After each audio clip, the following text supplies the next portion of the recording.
Selamat datang kembali di pembahasan kita. Hari ini, kita mau gali lebih dalam nih. Sebuah karya klasik yang jadi semacam kitab suci buat banyak investor sukses. Security Analysis. Karya Benjamin Graham dan David Dowd itu ya, yang edisi ke-6. Betul. Kita punya kutipan-kutipan penting dari buku ini, plus ada pengantar juga dari nama-nama besar, kayak Warren Buffett, Seth Klarman, keren lah pokoknya. Wah, ini sumber yang bagus banget. Iya kan? Nah, Anda mungkin penasaran ya, apa sih inti investasi yang benar-benar cerdas itu? Gimana caranya nilai sekuritas atau bedain mana yang katakanlah aman sama yang berisiko? Pertanyaan-pertanyaan fundamental itu. Nah, buku ini tuh kayak peta harta karunnya gitu. Meskipun ditulisnya udah puluhan tahun lalu loh, prinsip-prinsipnya itu wah masih relevan banget. Luar biasa memang daya tahannya. Buffett sendiri bilang, ini dasar semua keputusan investasi dan bisnisnya. Gila nggak? Dulu tujuannya itu ya untuk bantu investor mikir lebih jernih, biar nggak kejebak spekulasi liar kayak sebelum crash 1929 itu. Zaman itu kan memang lagi euforia ya. Banget. Jadi, misi kita sekarang, kita coba gali ide-ide kunci dari sumber ini. Apa itu margin of safety yang sering disebut-sebut? Terus, apa sih bedanya investasi sama spekulasi? Menurut mereka. Perbedaan yang krusial itu. Dan gimana pandangan G&D, Graham dan Dodd ini soal berbagai jenis surat berharga. Siap ya kita bongkar bareng-bareng? Siap? Saya juga penasaran gimana kita bisa menerapkan ini di zaman sekarang. Yang paling menarik itu ya, gimana prinsip ini kokoh banget ya. Padahal pasar finansial kan udah, wah berubah drastis. Bener. Pendekatan Graham dan Dodd ini jadi kayak jangkar gitu, menjaga kita tetap pakai logika di tengah kompleksitas pasar modern. Oke. Mari kita mulai dari yang paling dasar deh. Graham dan Dodd ini kan terkenal keras banget ya, soal bedain investasi sama spekulasi. Ini bukan sekedar soal kita beli saham atau obligasi gitu kan? Bukan itu intinya. Tapi lebih ke cara kita mikir dan bertindaknya ya. Tepat sekali. Anda udah nangkep poinnya. Bagi mereka, ini soal disiplin analisis. Mereka punya definisi yang, wah, ketat banget. Investasi itu, kata mereka, operasi yang setelah analisis mendalam, menjanjikan keamanan pokok dan pengembalian yang memuaskan. Oke, analisis mendalam, keamanan pokok, pengembalian memuaskan. 3 itu ya? Betul, 3 pilar itu. Kalau salah satu aja nggak terpenuhi, yaitu udah masuk ranah spekulasi. Nggak peduli asetnya kelihatan aman kayak gimana di permukaan. Jadi analisisnya dulu ya yang utama. Harus. Yakin popularitas jangka pendek, emosi, sentimen. Yang rame aja yang dipilih gitu ya. Iya, tapi tujuan analisis itu mengubahnya jadi mesin penimbang yang benar-benar nimbang bobot fundamental, nilai intrinsik bisnisnya. Nah, itu dia. Beda banget kan pendekatannya? Beda banget sama pemikiran era baru sebelum 1929 itu, yang cuma lihat tren laba ke depan, tapi ngabaikan nilai saat ini. Ternyata kan bahaya banget ya. Dan jebakan kayak gitu tuh lo masih ada aja sampai sekarang. Si Roger Lowenstein di pengantarnya kan ngingetin tuh, jangan sampai kita kejebak penyederhanaan yang bahaya. Contohnya kayak gimana tuh? Ya misalnya asumsi buta kalau harga properti nggak mungkin turun. Atau mikir kalau ikut-ikutan indeks pasar aja udah pasti paling benar. Oh iya, sering denger tuh. Padahal bagi Graham dan Dodd yang paling penting itu harga yang Anda bayar. Tapi relatif terhadap nilai intrinsik yang bisa Anda ukur. Jadi nama besar aset atau cap aman itu nggak ada artinya tanpa analisis nilai yang kuat. Nah, ngomongin nilai intrinsik nih. Ini kan kedengarannya penting banget ya. Tapi saya kok ngerasa ini agak abstrak gitu. Graham dan Dodd sendiri kan nggak ngasih rumus pasti ya. Itu dia uniknya. Mereka nggak ngasih semacam formula ajaib gitu. Nilai intrinsik itu ya sederhananya nilai yang didukung fakta. Aset perusahaan, kemampuan dia cetak laba, dividennya, prospek ke depannya. Oke, jadi berdasarkan fakta ya. Betul. Dan ini beda dari harga pasar yang bisa naik turun nggak jelas. Penting juga dipahami, ini tuh bukan angka pasti kayak harga barang di toko, tapi lebih ke sebuah kisaran perkiraan. Oh, jadi rentang nilai gitu ya, bukan satu angka. Iya, justru karena ada ketidakpastian ini, makanya konsep margin of safety atau margin keamanan jadi penting banget. Seperti kata Seth Klarman di pengantarnya itu. Nah, margin of safety. Ini kunci banget ya berarti.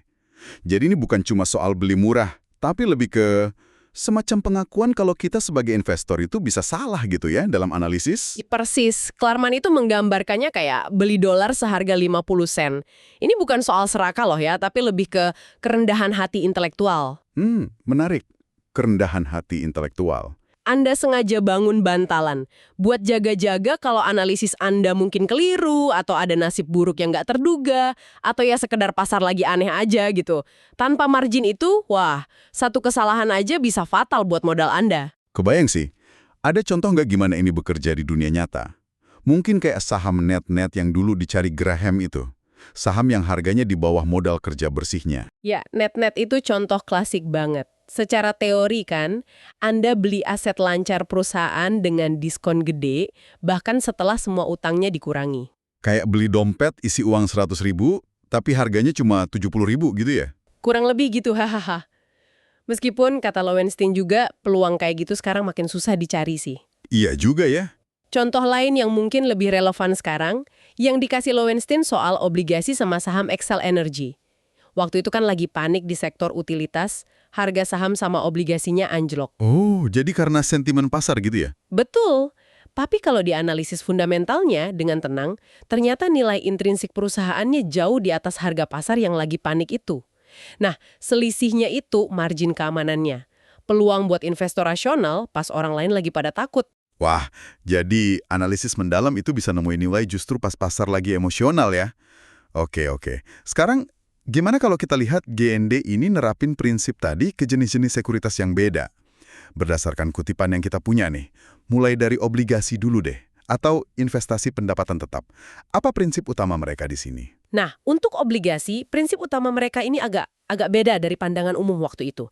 Mereka nggak terlalu fokus sama jaminan hukum formal atau peringkat kredit dari lembaga rating. Loh, bukannya itu yang penting? Jaminan sama rating? Justru itu, fokus utama mereka malah ke kemampuan real perusahaan penerbitnya. Mampu nggak dia secara finansial bayar kewajibannya? Bisnisnya cukup kuat nggak buat hasilin kas bayar bunga sama pokok? Oh, jadi lihat bisnisnya langsung ya?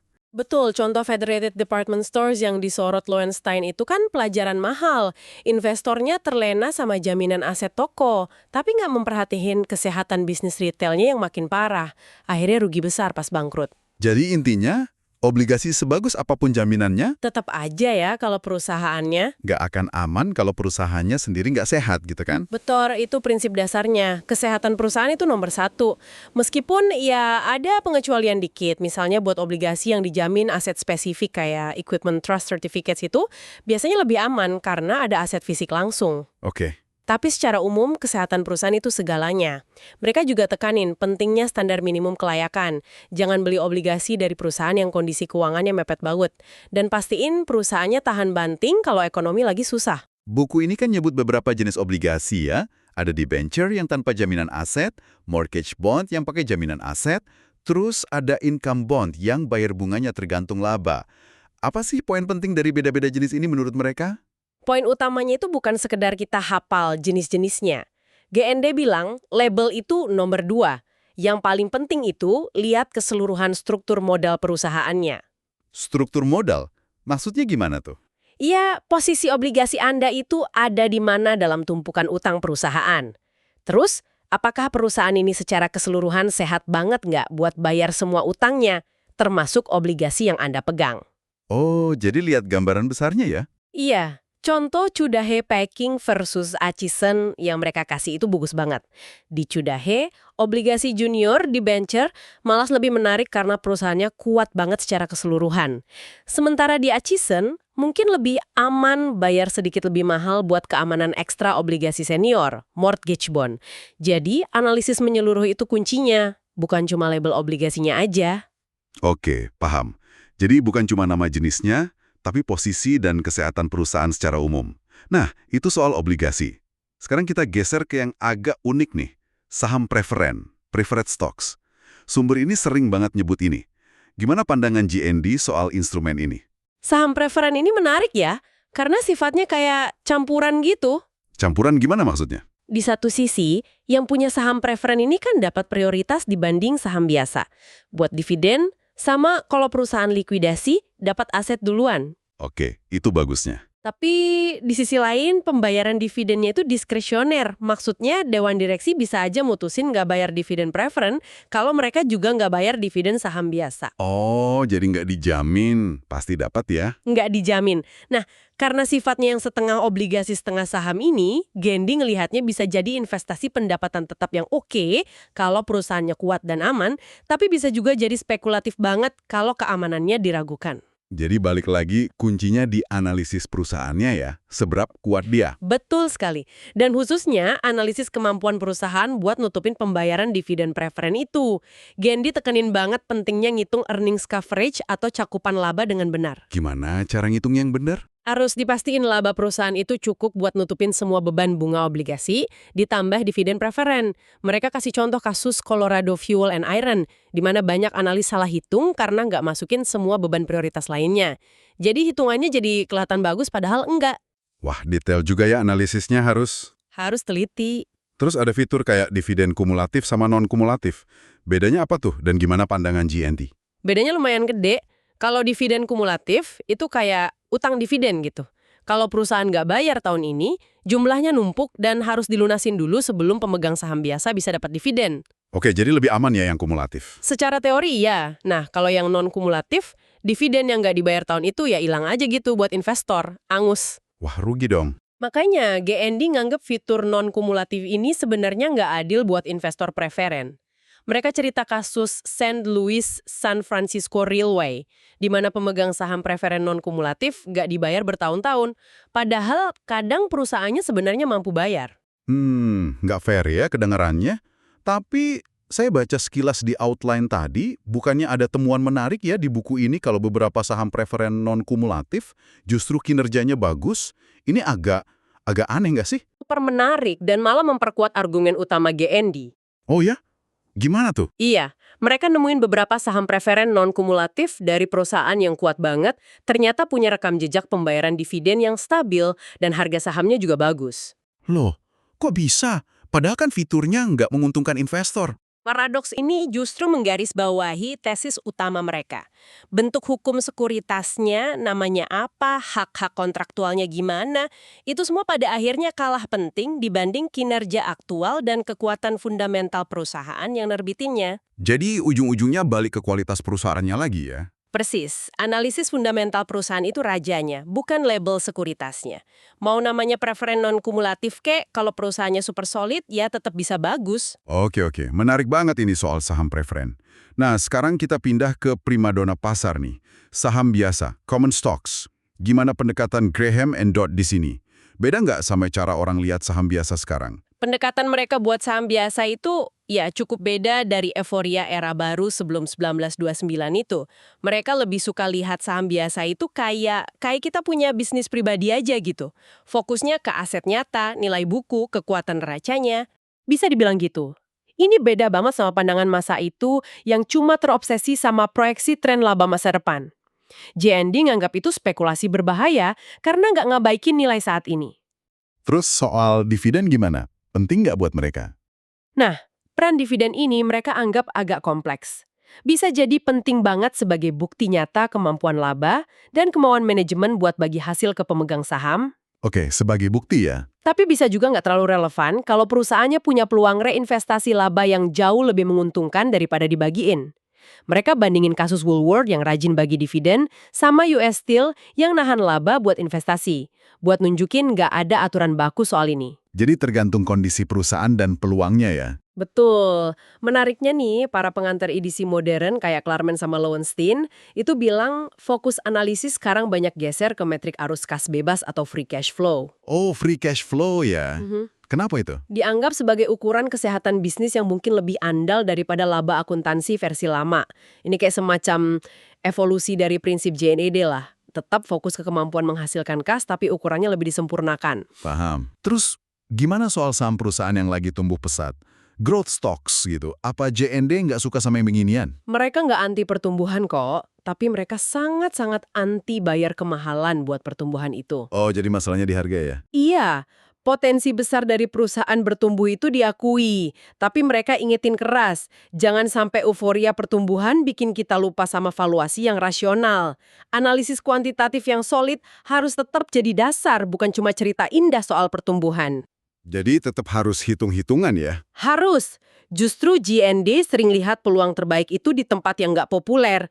Perusahaan mapan yang mungkin nggak dianggap bertumbuh, apalagi kalau lagi ada masalah sementara, jadi harganya murah. Perusahaan bagus yang lagi sakit sementara gitu ya? Nah, itu seringkali nawarin margin keamanan terbaik menurut mereka. Oke, dari semua pembahasan ini nih, kalau kita simpulkan, apa sih sebenarnya peran atau tugas utama seorang analis sekuritas menurut Graham dan Dodd? Tugas utamanya itu, ya, berpikir kritis, independen, mampu secara disiplin misahin mana operasi investasi yang beneran, sesuai syarat GND tadi, mana yang cuma spekulasi. Jadi, filter pertama itu ya, investasi atau spekulasi. Betul. Terus harus paham beda krusial antara nilai intrinsik bisnis, apa yang seharusnya jadi nilainya, sama harga pasar apa kata pasar sekarang, yang bisa aja salah. Nilai vs harga. Oke. Ini artinya harus bisa analisis laporan keuangan secara mendalam.